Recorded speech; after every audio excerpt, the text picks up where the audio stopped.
Hello everyone, this is CA Isha Agarwal, your friend, mentor and guide for the subject Audit, and I am here to make the subject easy for you with fun things and in less timings. तो आज का video हर उस बच्चे के लिए है जिसका CMA inter का एग्ज़ाम जून 25 में है, क्योंकि आज मैं आपको बताने वाली हूँ एक सीक्रेट सब्जेक्ट के बारे में जिसमें सबसे कम एफर्ट्स के साथ भी आप सबसे ज़्यादा मार्क्स सिक्योर कर सकते हैं।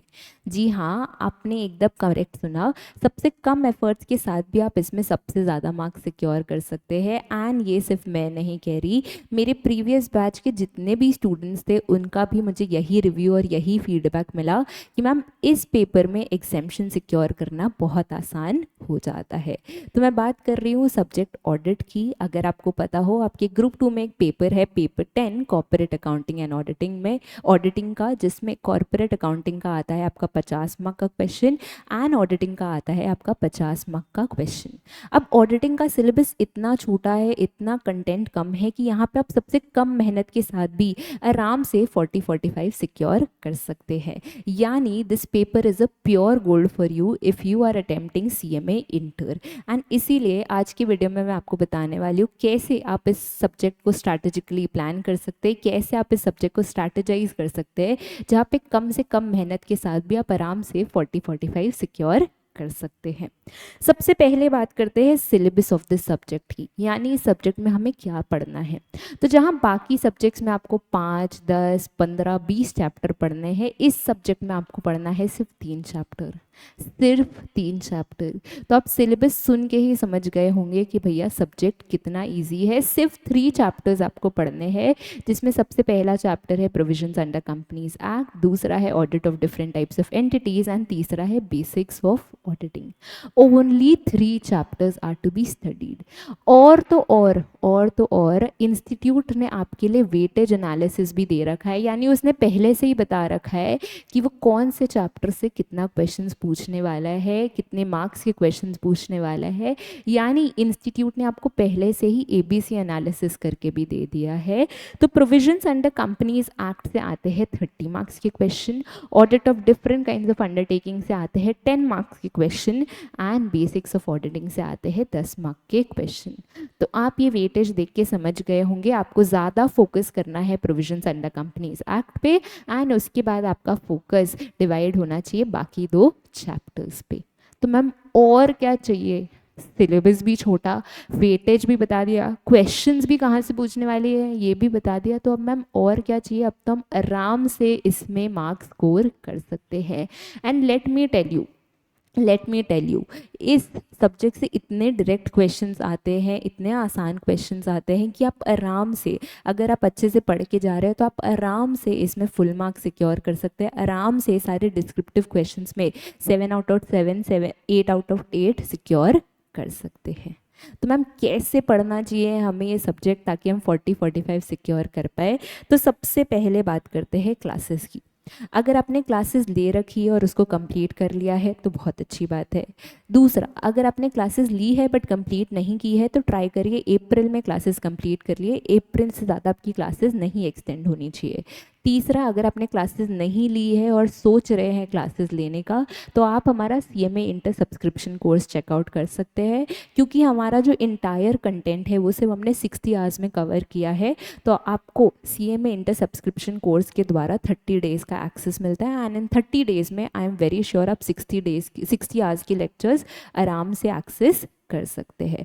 तो अगर आपने क्लासेस ले ली है, कर लिया है, बहुत अच्छी बात है। क्लासेस ले ली है बट ख़त्म नहीं किया है तो अप्रैल के बाद अपने को नहीं करना है क्लासेस। अप्रैल में ट्राई करिए क्लासेस ख़त्म हो जाए। और अगर क्लासेस नहीं ली है बट लेना चाहते हैं तो CMA inter subscription courses for you, हमारे वेबसाइट पे CMA इंटर सब्सक्रिप्शन कोर्स है, आप उसको जाके चेकआउट कर सकते हैं। बट क्लासेस हमारे से ले, किसी और से ले, कहीं से भी ले, अप्रैल के बाद आपकी क्लासेस एक्सटेंड नहीं होनी चाहिए। यानी सबसे पहला काम जो आपको करना है वो क्लासेस बाय अप्रैल कंप्लीट कर ले रही है, उसके बाद क्लासेस अपने को नहीं करने हैं। ठीक है मैम, क्लासेस कर लिया, एक बार सब्जेक्ट पढ़ लिया, नेक्स्ट आता है रिविजन। हमें रिवीजन कैसे करना है। अब क्योंकि ऑडिट एक थ्योरी सब्जेक्ट है, तो यहाँ पे revision is plays a very important role. क्योंकि थ्योरी सब्जेक्ट्स में टेंडेंसी होती है कि हम चीज़ें भूलते जाते हैं, थ्योरी सब्जेक्ट में टेंडेंसी होती है हमें चीज़ें याद नहीं होती है, तो यहाँ पे revision is very very important. अगर आप रिवीजन स्किप कर दोगे, रिवीजन अच्छे से नहीं करोगे, तो आप कभी भी अच्छे मार्क्स सिक्योर नहीं कर पाओगे। तो मैम हमें रिवीजन कैसे करना है, तो रिवीजन के लिए भी हमारे पास आपके लिए वीडियोस है। We have our CMA inter marathon listed, वो इंग्लिश और हिंदी बोथ में अवेलेबल है, तो आप जो भी लैंग्वेज में कंफर्टेबल है आप इन मैराथन्स को देख सकते हैं। मैराथन के नीचे आप कमेंट्स देख सकते हैं और आपको समझ में आ जाएगा कि मैराथन से बहुत स्टूडेंट्स की बहुत हेल्प हुई है and they have secured well marks through the marathons itself. तो मैराथन्स हमारे बहुत अच्छे हैं जिसको आप रेफर कर सकते हैं। अब मैम मैराथन्स को कैसे रेफर करना चाहिए, जी हाँ, मैराथन्स को रेफर करने का भी एक स्टाइल है जो जिसमें बहुत बच्चे गलतियां कर देते हैं और उसकी वजह से वो मार्क्स सिक्योर नहीं कर पाते। तो मैं बता देती हूँ मैराथन्स को कैसे रेफर करना चाहिए। तो जो भी पोर्शन आप पढ़ना चाहते हैं पहले आप उसका मैराथन का पार्ट यानी वीडियो का पार्ट देखेंगे। आपने पोर्शन देख लिया, आपने वीडियो देख लिया, आपने वीडियो सुन लिया, आपने एक बार रिवीजन देख लिया। अब आप उस वीडियो को पॉज करेंगे, जो पोर्शन आपने पढ़ा अब आप खुद से उसको घर पे एक बार पढ़ेंगे। अगर आपके पास मेन बुक है या कोई कॉन्सेप्ट बुक है तो उससे पढ़ेंगे, नहीं तो हमारे रिवीजन नोट्स भी डिस्क्रिप्शन बॉक्स में दिए गए हैं, आप उसको रेफर कर सकते हैं। यानी मैराथन का पार्ट सुनने के बाद पहले मुझे 1 से 1.5 घंटे खुद एफर्ट देना है, खुद एक बार फिर से रिवाइज करना है। अब जब आपने रिवाइज कर लिया है, खुद से एक बार देख लिया है, तो जो मैराथन में डे बिफोर एग्जाम क्वेश्चंस दिए हैं, जितने भी मैराथन में डे बिफोर एग्जाम क्वेश्चंस दिए हैं उसको चेकआउट करना है, उसको रेफर करना है एंड देखना है कि आप वो सॉल्व कर पा रहे हैं या नहीं कर पा रहे। Once you are done with that, तब आपका वो पोर्शन पूरा रिवाइज होता है। तो बहुत सारे ये बच्चे गलतियां करते हैं, सिर्फ मैराथन देख के चले जाते हैं और सोच लेते हैं सब वो आराम से अटेम्प्ट कर पाएंगे, तो ऐसा नहीं होगा। थ्योरी में जितना मैराथन्स, जितना रिविजन्स का सिग्निफिकेंस है उतना स्टूडेंट के एफर्ट का भी सिग्निफिकेंस है, तो वहाँ पे बोथ साइडेड एफर्ट्स लगता है। तो मैराथन को आपको ब्लाइंडली नहीं देखना है। मैराथन का जो भी पोर्शन आप रिवाइज करना चाहते हैं पहले आप वो पोर्शन देखेंगे, उसके बाद खुद से 1 से 1.5 घंटे उस पोर्शन को देंगे, खुद से एक बार रिवाइज करेंगे, उससे रिलेटेड मैराथन में जो डे बिफोर एग्जाम क्वेश्चंस कराए गए हैं वो सब देखेंगे एंड उसके बाद you will move to the next portion और द नेक्स्ट कंसेप्ट। अगर आप इतना काम कर लेते हैं, तो मेरी गारंटी है डिस्क्रिप्टिव में आपके 1 नंबर भी नहीं कटेंगे। अगर आप इतना काम अच्छे से कर लेते हैं तो मेरी गारंटी है डिस्क्रिप्टिव में आपकी 1 नंबर भी नहीं कटेंगे। रिविजन के लिए रिविजन मैराथन के नोट्स भी लिंक में दिए गए हैं, तो अगर आपके पास कोई और नोट्स नहीं है तो आप वो मैराथन के नोट्स कंसल्ट कर सकते हैं। अगर आपके पास कोई मेन बुक के नोट्स है या आपके पास कोई कॉन्सेप्ट बुक है तो आप वो रेफर कर सकते हैं। अगर आप चाहे तो इंस्टीट्यूट मटेरियल भी रेफर कर सकते हैं। तो इतना काम अपने को करना है रिवीजन में। मैम रिवीजन के लिए मुझे कितना दिन देना चाहिए, ऑडिट के रिवीजन के लिए मुझे कितने दिन देना चाहिए, तो 5 days are more than enough for audit का revision. Every day if you spend 6 to 7 hours, तो 5 days are more than enough for audit का रिवीजन। इसमें से सबसे पहले 2-2.5 दिन आपको देने चाहिए प्रोविजंस अंडर कंपनीज एक्ट पे, क्योंकि वो अकाउंट फॉर करता है आपका 60% ऑफ द सिलेबस, यानी 30 मार्क के क्वेश्चंस उससे आते हैं, तो उस पर टाइम ज़्यादा देना बनता है। तो 2 से 2.5 दिन स्टार्टिंग के आपको देने हैं प्रोविजंस अंडर कंपनीज एक्ट पे। फिर आपको एक दिन देना है audit of different kinds of undertaking पे, एंड लास्ट 1 से 1.5 दिन 2 दिन आपको देना है बेसिक्स ऑफ ऑडिट पे। इससे ज़्यादा आपको और कुछ करने की ज़रूरत नहीं है, इससे ज़्यादा दिन देने की ज़रूरत नहीं है। तो 5 दिन आपको लगेंगे, 5 दिन में आप ऐसे ऐसे रिवाइज कर सकते हो।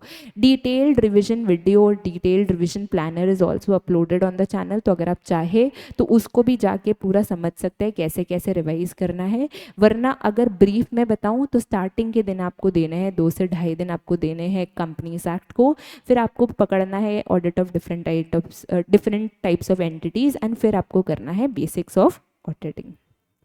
अगर ये सब कर लिया तो भैया डिस्क्रिप्टिव में तो आप हो गए फुल रेडी। डिस्क्रिप्टिव में आपके मार्क्स अब आपसे कोई भी चुरा नहीं सकता।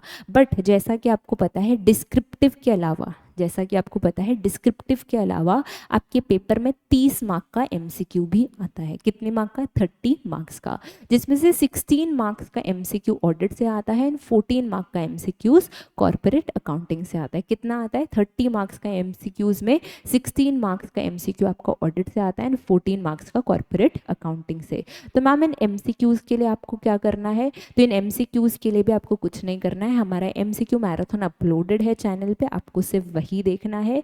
MCQ marathon as per latest MCQs है, तो जितने भी बिट क्वेश्चंस है, जितने भी अभी रीसेंट पेपर्स है, सबके एमसीक्यूज इसमें डाले गए हैं। तो अगर आप वो मैराथन देख लेते हैं तो आप आराम से 10 से 12 नंबर एमसीक्यू में सिक्योर कर सकते हैं। हाँ, प्रोफेशनल पेपर है, हो सकता है एक दो नए एमसीक्यूज देखने को मिले, बट अगर पिछले कुछ भी टर्म का एमसीक्यू आया होगा तो वो सारा कुछ उस एमसीक्यू मैराथन में सॉल्व कराया गया है। Now, not just audit, but corporate accounting also has to be done to secure exemption in this paper, क्योंकि ऑडिट तो कितने मार्क का है? सिर्फ 50 मार्क का है। कॉर्पोरेट अकाउंटिंग रेस्ट 50 मार्क्स का है। तो आपको दोनों प्रिपेयर करना होगा अगर आपको एग्जेम्पशन सिक्योर करना है। तो कॉर्पोरेट अकाउंटिंग के लिए भी we have uploaded marathons, MCQ, सब कुछ अपलोडेड है चैनल पे, तो आप उधर जाके उससे रिवाइज कर सकते हैं। इसके अलावा कॉर्पोरेट अकाउंटिंग की revision strategies already uploaded on the channel, तो आप उसको रेफर कर सकते हैं। तो आप समझ सकते हैं सिर्फ 5 डेज का रिविजन एंड सिर्फ कुछ आवर्स का lecture can help you secure 40-45 out of 50 in a CMA inter subject. तो हुआ ना गोल्ड, मैंने बोला था ना कम एफर्ट्स के साथ ज़्यादा मार्क्स मिल जाएंगे। So this is all you have to do. हाँ, मुझे एक बच्चों से बहुत ज़्यादा रिव्यू मिलता है, एक बच्चों से मुझे बहुत ज़्यादा रिव्यू मिलता है कि मैम मैंने आपका मैराथन किया, बहुत अच्छा था, एमसीक्यू पढ़ा, बहुत अच्छा था, पर मैम हमारे पास ना एग्ज़ाम के पहले इतना वक्त नहीं होता कि हम सब कुछ रिवाइज़ करके जा पाए।